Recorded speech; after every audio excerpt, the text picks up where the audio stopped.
If I were the Apostle Paul, I would have just quit. I believe it's Chuck Swindoll who said 10% is what happens to you. 90% is what you do with what happens to you. It's how you handle it.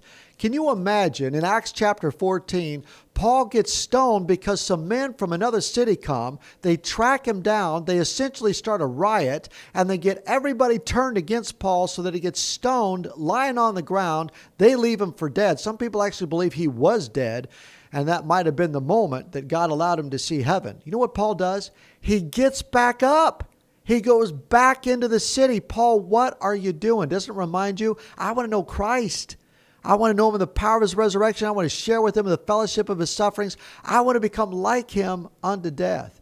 Winston Churchill had a great quote. Success, it's not final. Failure, it's not fatal. It's the courage to continue that counts. Paul loved Jesus. And until Jesus was done with his mission, he wasn't going to quit.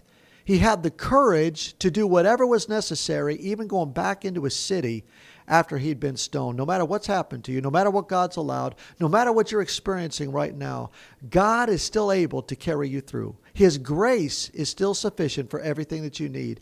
Get back up. No matter what's knocked you down, go back into where God's called you and make much of Jesus. Friend, that is your only commitment, that Jesus be seen, that Jesus be heard, and that Jesus be glorified. Who cares what they do to the body?